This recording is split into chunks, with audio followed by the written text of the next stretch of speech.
Le Seigneur soit avec vous. Et avec votre esprit. Évangile de Jésus-Christ selon saint Matthieu.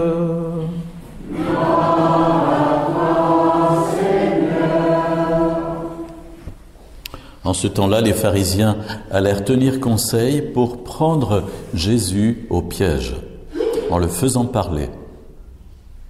Ils lui envoient leurs disciples, accompagnés des partisans d'Hérode. « Maître, lui disent-ils, nous le savons, tu es toujours vrai, et tu enseignes le chemin de Dieu en vérité. Tu ne te laisses influencer par personne, car ce n'est pas selon l'apparence que tu considères les gens. Alors, donne-nous ton avis. Est-il permis, oui ou non, de payer l'impôt à César, l'empereur ?» Connaissant leur perversité, Jésus dit : « Hypocrite, pourquoi voulez-vous me mettre à l'épreuve ? Montrez-moi la monnaie de l'impôt. » Ils lui présentèrent une pièce d'un denier. Il leur dit : « Cette effigie et cette inscription, de qui sont-elles ? » Ils répondirent : « De César. » Alors il leur dit : « Rendez donc à César ce qui est à César, et à Dieu ce qui est à Dieu. » On trouve de tout dans les évangiles, dans les Écritures, dans la Bible, on trouve de tout. On trouve même des paroles mielleuses. Vous savez, il y a quelquefois des gens de cour comme ça qui sont autour des puissants ou des gens bien en vue et qui ont le chic pour pouvoir venir faire des compliments et des amabilités.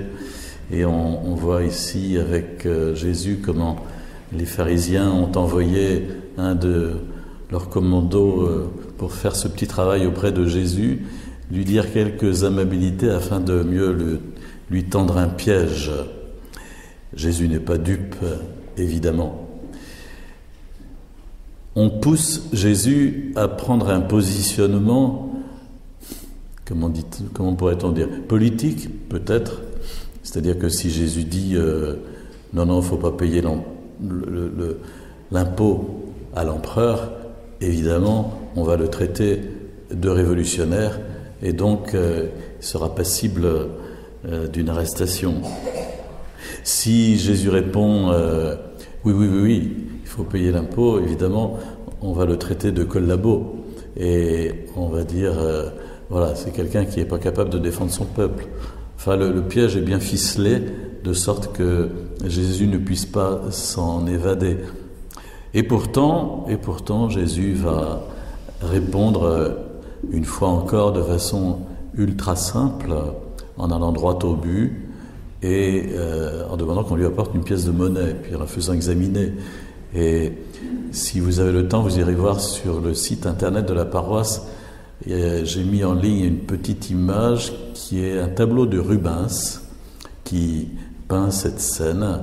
Et alors, il faut regarder vraiment le jeu de main, qui en l'occurrence n'est pas un jeu de vilain, mais le jeu de main qu'il y a dans le tableau où l'on voit les pharisiens qui tendent la pièce, puis qui montrent la pièce avec le doigt vers le bas, et puis Jésus au contraire qui dit « rendez à Dieu ce qui est à Dieu ». Et la façon dont la pièce et les mains se trouvent juste au milieu du tableau, c'est assez remarquable comme mise en scène. Mais voilà, Jésus va leur dire n'ayez pas peur de rendre à César ce qui est à César, de payer l'impôt, mais surtout, ayez conscience de devoir rendre à Dieu ce qui est à Dieu.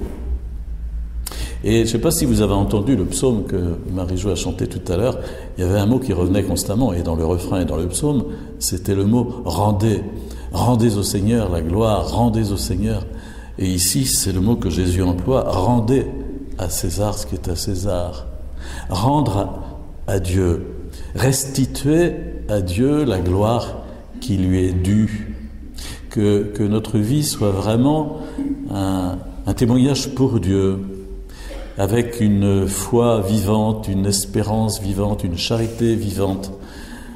Vous avez entendu Saint Paul dans la seconde lecture, comment, alors qu'il a dû quitter Thessalonique, une ville dont vous avez entendu le nom, quand on nous parle de la Grèce, située donc en Europe. Et c'était quasiment la deuxième ville en Europe que Paul évangélisait. La première, ça avait été une ville qui s'appelle Philippe. Et puis là, il avait évangélisé Thessalonique. Il a été obligé de quitter cette ville trop rapidement, si bien que vers 51, il a écrit 2 lettres successivement aux Thessaloniciens. Ce sont les premiers écrits du Nouveau Testament. C'est très intéressant. Ce sont, au dire des biblistes, en 51, donc environ 20 ans après la résurrection de Jésus, premiers écrits du Nouveau Testament qui sont de la main de Paul.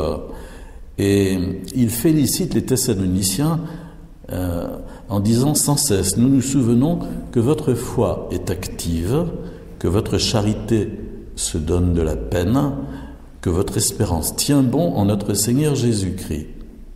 C'est vraiment très beau comme perspective et comme perception aussi très fine qu'il a de ce qui fait la richesse de cette petite communauté. Sans doute, elle était encore moins nombreuse que la nôtre aujourd'hui à Thessalonique. Et saint Paul dit, voilà, j'ai appris par d'autres, alors que j'ai dû vous quitter, combien votre foi est active. Foi active. Qu'est-ce qui s'opposerait à foi active? Ce serait évidemment une foi passive. Une foi passive, c'est-à-dire qui est assise dans son fauteuil et qui attend que tout lui tombe du ciel et qui vraiment quelque peu ramollit, une foi molle, excusez de l'expression. Mais voilà, la foi, c'est un don de Dieu pour vraiment être mis en pratique et toucher Dieu. Souvenez-vous de l'épisode de cette femme qui venait demander sa guérison en touchant par derrière le manteau de Jésus, en se disant: si seulement je touche son manteau, je serai guéri. La foi touche Dieu. Chaque fois que nous posons un acte de foi, Seigneur, je crois en toi, Seigneur, j'espère en toi, Seigneur, je crois en ton amour. Chaque fois que nous posons un acte de foi, nous touchons Dieu, nous ouvrons une relation avec lui qui fait qu'il peut agir dans nos vies. C'est ça une foi active qui redit sans cesse: oui Seigneur, ta parole est vraie. Seigneur, c'est le fondement de ma vie. Voilà. Au contraire, une foi passive, une foi molle, c'est une foi qui ne dit pas grand-chose et puis qui finalement va passer au second plan, et nous allons nous laisser quelquefois envahir par d'autres perspectives, d'autres philosophies, d'autres réalités qui vont prendre dans nos vies tellement de place qu'elles vont passer au premier rang, et que Jésus sera vraiment, comme on dit aujourd'hui, en tâche de fond, en arrière-plan, et voilà, ça n'aura plus beaucoup de signification. C'est ça une foi passive, c'est une foi en danger de mort. Et puis ensuite, Paul dit: votre charité se donne de la peine. Votre charité se donne de la peine. Voilà, comme on dit aujourd'hui, ils se bougent à Thessalonique, et sans doute qu'ils sont attentifs les uns aux autres, et qu'ils se décarcassent les uns pour les autres, et aussi pour d'autres encore à l'extérieur de la communauté qui ont besoin. Et voilà, une charité qui se donne de la peine, qui est peineuse et qui se donne du mal, parce que voilà, ça suppose de la sueur et de l'engagement. Quelqu'un qui rentre dans sa coquille en se disant non, ça me fatigue trop, vraiment, je suis déjà fatigué aujourd'hui. Et en quoi sa charité se donne-t-elle de la peine? Souvenez-vous, le bon samaritain, dans la parabole que donne Jésus, il y a 10 verbes successifs qui expriment ce qu'il fait. Il s'arrête, il s'occupe de l'homme qui est au bord de la route, il pense ses blessures en y versant de l'huile et du vin, il le monte sur sa monture, il l'emmène à l'auberge, etc., etc. Une foi, une charité qui se donne de la peine. Et enfin, troisièmement, Paul félicite les Thessaloniciens pour leur espérance qui tient bon en notre Seigneur Jésus-Christ. Qui tient bon en notre Seigneur Jésus-Christ. J'espère en toi, Seigneur Jésus, toi qui es victorieux de la mort, du péché et du mal, toi qui es Seigneur au ciel, sur terre et aux enfers. J'espère en toi de toute mon âme une espérance qui tient bon en notre Seigneur Jésus-Christ, pas en d'autres choses.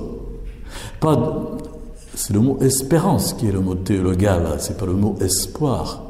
On peut avoir beaucoup d'espoir par ailleurs, c'est bien, mais l'espérance, c'est l'espérance mise en Jésus Seigneur, en Jésus vainqueur. Et Paul félicite les Thessaloniciens pour cette espérance forte qu'ils ont en Jésus. Voilà trois vertus théologales que saint Paul va souligner et qui nous interpellent nous aussi au fond dans notre vie chrétienne. Qu'est-ce que nous faisons de ce socle spirituel, cet organisme spirituel au fond que nous avons reçu au baptême? Quand nous sommes baptisés, nous recevons cet organisme spirituel en nous. La charité pour aimer Dieu et les autres, la foi pour croire en Dieu, entrer en relation avec lui, l'espérance pour nous accrocher à ses promesses. Et tout cela doit être actif et transformer notre vie au point de faire de nous des autres Christ, comme disait saint Augustin, des chrétiens vivants. Enfin, pour terminer, je dis juste un mot sur la première lecture. Il faut toujours resituer les textes de la Bible dans leur contexte, vous savez. Et quand le prophète Isaïe s'adresse de la part de Dieu à Cyrus, on est 50 ans après que Nabuchodonosor ait emmené les Juifs en déportation à Babylone et qu'ils se soient installés à Babylone.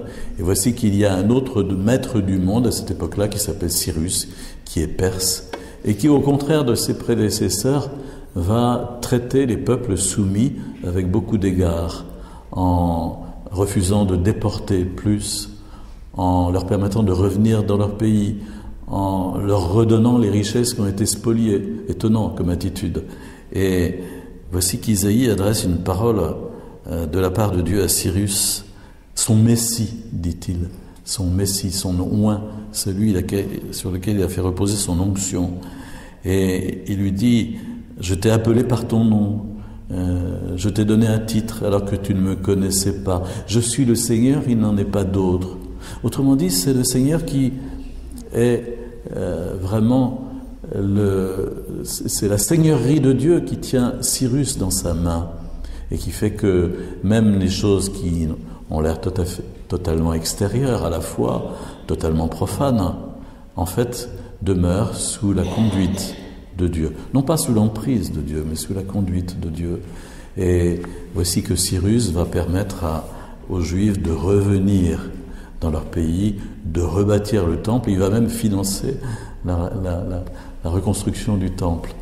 Et il y a cette belle parole, mais en même temps ça fait écho à l'évangile, vous voyez, où Jésus dit aux pharisiens: rendez à César ce qui est à César et à Dieu ce qui est à Dieu. Tout appartient à Dieu finalement, même César, même s'il ne le sait pas, même Cyrus, même nos gouvernants, tout appartient à Dieu.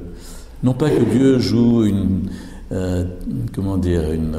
grande scène de marionnettes en tirant tous les fils, mais depuis la résurrection de Jésus, tout est sous la seigneurie de Dieu, y compris le mal que Dieu permet, qu'il va conduire pour en sortir du bien et pour contribuer au salut de tous les hommes. C'est très mystérieux, mais c'est un article fondamental de l'Écriture, en particulier du dernier livre de la Bible qui est l'Apocalypse, où cette seigneurie de Dieu sur l'histoire, de Jésus sur l'histoire, est particulièrement mise en relief. Mais c'est important que nous ayons cette vision que tout demeure dans la main de Dieu, un Dieu qui nous aime et qui conduit toutes choses. Et même si le monde est chaotique dans son expression, tout demeure vraiment dans la main de Dieu, sous sa conduite, et ce qu'il a promis s'accomplira.